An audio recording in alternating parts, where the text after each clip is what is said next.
2026년 63회 변리사 시험 1차 대비 상표법 입문 강의 제30회 진행하도록 하겠습니다. 저는 윤영근 변리사입니다.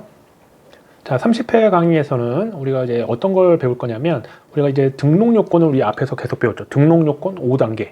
자, 앞에 혹시라도 안 들으신 분들은 꼭 앞에 꼭 들으시고 이걸 꼭 들으시길 바랍니다. 자, 이제는 등록 요건 이후에 우리가 상표를 특허청에다가 출원 신청을 했을 때 특허청에서 우리가 출원인이 밟아야 할 수 있는 절차라든지 밟아야 되는 절차, 이 심사 과정에서의 전체적인 절차를 보도록 할 겁니다.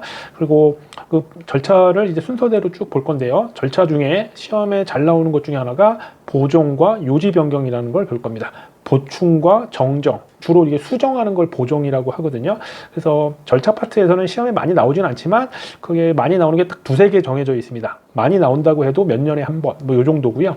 2차 논술 시험에서는 거의 나오지 않습니다. 그래도 체크를 해주셔야 되는 거죠, 기본적으로. 그래서 우리가 오늘 배워줘야 될 거는 보정과 요지 변경에 관한 것입니다. 자, 우리가 이제 절차를 보게 됩니다. 우리가 특허청에 자, 상표를 출원을 합니다. 이걸 출원을 해요. 그러면 특허청에서 심사를 하겠죠. 이렇게 등록 요건 5단계 기억나시죠? 5단계에 상품부터 보면서 33조, 34조, 35조까지 연결되는 5단계 기억을 하실 겁니다. 자, 기억이 안 나셔도 그냥 넘어가셔도 됩니다. 대신 다시 한번 그래도 또 시간이 많이 걸리는 게 아니니까 다시 한번 그냥 가볍게 뭐 이렇게 뭐 지하철을 탄다든지 그럴 때 하루에 10분, 하루에 한두 개 정도는 그냥 듣는다. 편하게. 그냥 계속 용어가 익숙해지면 되게 좋거든요. 그래서 그렇게 보시면 되고요. 자, 그렇게 심사를 할 때 자, 여러 가지 거절 이유가 있거나 여러 가지 절차들이 있게 됩니다. 그래서 관련된 절차들이 이런 순서대로 나와요. 보정, 분할, 변경, 조약 우선권, 출원 시 특례, 정보 제공, 그다음에 손실보상 청구권, 이의 신청이라는 여러 가지 절차가 있게 됩니다. 심사를 했는데 우리가 이제 거절 이유가 없으면 이거 출원 공고를 한다고 합니다. 출원 공고. 출원 공고를 하면 우리가 이제 특허청이 심사관이 심사를 했지만 이게 이제 거절 이유가 있을 수도 있잖아요. 그러면 자, 일정 기간 내에 다른 사람이 누구나 이의 신청을 할 수 있습니다. 이 상표는 등록되지 말아야 된다. 왜 거절 이유가 없습니까? 라고 해서 할 수 있는 게 이의 신청이라는 게 있는데, 자, 요게 이제 예전에는 2개월이었습니다. 2개월. 근데 자, 2025년 7월 22일부터 개정이 돼서 요게 이제 30일로 바뀌게 됩니다. 자, 예전에 이게 좀 왔다 갔다 하는 겁니다. 예전에 30일이었다가요. 또 한 15년, 20년 전에 2개월로 바뀌었다가 다시 너무 길다라고 해서 30일로 요게 개정이 됩니다. 2025년 7월 22일. 자, 요런 절차를 밟게 되고요. 여러분들 여러 번 얘기할 겁니다. 아마 절차를 계속 하다 보면 자, 우리가 이제 제일 많이 보셔야 되는 것들이 뭐 순서대로 쭉 나옵니다. 원래 절차를 하게 되면. 근데 그 중에 딱 3개만 뽑아라. 시험에 나올 것만 보고 싶다. 그러면 보정, 손실보상 청구권, 이의 신청입니다. 자, 나중에 뭐 계속 강조를 드릴 거고요. 이게 왜 중요한지도 알려드릴 거고. 그만큼 이제 시험 문제 나온 적도 있고 출제가 될 만한 내용이 있으니까 그렇죠. 나머지는 법조문이나 그런 것만 알아두시면 되고요. 이게 왜 시험에 잘 안 나오냐 하면 이 절차 파트는 판례가 없습니다. 제가 알기로는 하나인가? 진짜 제가 기억나는 건 하나인가 글이 있어요. 저희 중요하지도 않고 제가 억지로 찾은 것도 있긴 한데 그러니까 절차에는 판례가 없다 보니까 시험에 나오는 거는 법조문이나 심사 기준 정도밖에 없어요. 그렇기 때문에 이런 것들만 눈여겨봐 주시면 되기 때문에 1차에서도 나오는 게 정해져 있고요. 이렇게. 그 다음에 2차에서도 요 3개, 특히 요 2개 밖에는 2차에서 나오긴 어렵습니다. 지금까지도 그렇고요. 지금까지 2차 기출문제를 다 훑어보았다. 그래서 절차가 이렇게 진행된다. 그리고 참고로 여기까지 보통 한 요즘에는 코로나 이후에는 거의 13개월에서 15개월 가량 오래 걸립니다. 그래서 이게 너무 빠르기 때문에 별도의 절차가 또 있는데 여기에는 안 적었지만 우선심사라는 제도도 있습니다. 이거 역시 시험에 나온 적은 없습니다. 이거는. 그래서 어쨌든 이런 절차가 진행된다. 그러니까 자꾸 보십시오. 그냥 이런 걸 억지로 외우실 필요는 없고요. 그냥 이런 절차들이 있구나. 이게 법조문 순서대로 되어 있습니다. 법 규정대로. 그렇게 알아봐 두시면 되고요. 오늘은 보정이라는 걸 아주 짧게 가볍게 보도록 하겠습니다. 자, 그러면 보정이라는 게 도대체 뭐냐? 우리가 이제 심사를 하다 보면 절차적으로 무언가를 바꿔야 되거나, 그 다음에 실체라는 거는 이제 상표나 상품을 바꿀 필요가 있는 경우들이 있는데, 자, 보정이라는 말은, 맨 처음에 아마 특허법에서 처음 배우시게 됩니다. 그때 보충 정정을 보정이라고 합니다.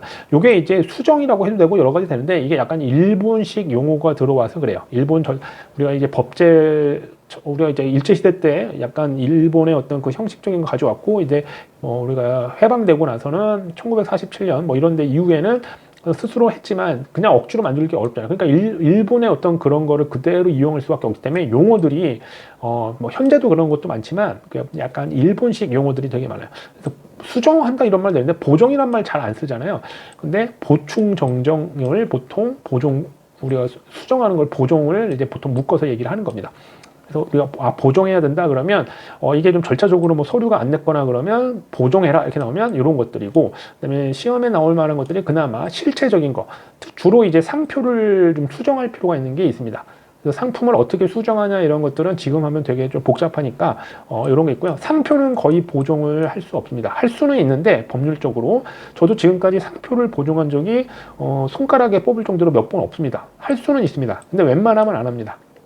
주로 상품에 대한 보정이 가장 일반적으로 하게 되고요. 이건 특허법에서도 똑같이 보정이라는 게 있는데, 특허법에서는 청구항이라는 걸 보정하기도 하고요. 명세서 보정 이런 것들, 뭐 도면을 보정한다든지 뭐 그런 것들 내용이 나오는데 비슷합니다. 보충 정정인데 주로 정정, 수정하는 거고, 보충하는 거, 새로이 넣는 거는 웬만하면 인정하지 않습니다. 자, 그런데 이렇게 뭔가를 변경하는 게 막 쉬우면 심사할 때 심사관들이 처음에 특허청에 출원한 내용을 보고 하는데 갑자기 또 중간에 자꾸 바꿔요. 너무 자주 바꾸면 얼마나 귀찮겠어요.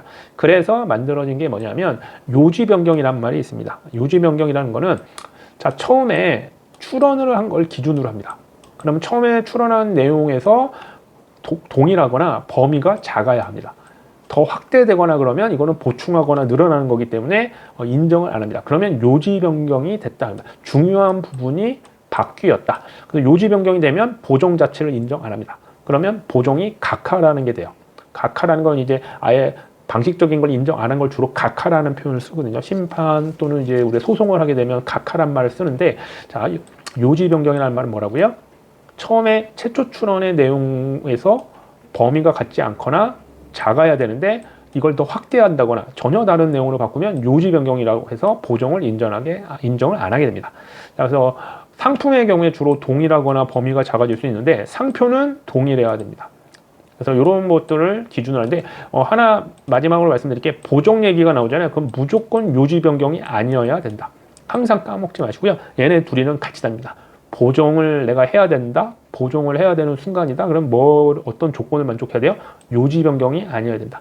자, 이런 것들은 이제 나중에 사례로서 다 보게 될 거고요. 우리가 이제 기본적인 건 특허법에서 처음 배우면서 개념이 좀 비슷하게 잡힌 다음에 나중에 또 상표법에서 또 쉽게 제가 설명을 또 1차 기본 강의에서 설명드릴 거기 때문에 요걸 정확하게 기억하실 수 있고 기억만 좀 해두시면 아주 나중에 쉽게 이해가 됩니다. 보정과 요지 변경은 같이 다닌다. 항상 까먹지 마시기 바랍니다. 자, 오늘은 여기까지 하고요. 오늘의 공부 명언. 자, 진짜 공부는 이해할 때 시작됩니다. 뭐 결국엔 암기도 해야 되지만 이해 없이 그냥 암기하려고 하면 그냥 사상누각이 돼서 금세 잊어버립니다. 여러분들 많이 아실 겁니다. 자, 우리 공부 명언. 진짜 공부는 이해할 때 시작된다. 우선 지금 힘들더라도 이해하려고 해주시고요. 다만 오늘 강의 드린 절차는 억지로 외우지 마십시오. 그냥 절차는 말 그대로 정해놓은 거기 때문에 그냥 자꾸 경험하시고 자꾸 그냥 보시는 게 제일 최고입니다. 억지로 외우지 마십시오. 그냥 우리 어디 그냥 동네에 그냥 길을 외우거나 그러지 않잖아요. 그냥 이렇게 자꾸 왔다 갔다 하면 동네 길도 알고 우리가 까먹다 했죠. 그래서 자주 보려고 한다. 억지로 외우지 말고 그렇게 하셨으면 좋고요. 중요한 부분은 이해하자. 이렇게 보셨으면 좋겠습니다. 자, 오늘은 2026년 63회 변리사 시험 상표법 입문 강의 30회 이상이었습니다. 저는 윤영근 변리사였고요. 다음 회차 때 또 뵙도록 하겠습니다. 감사합니다.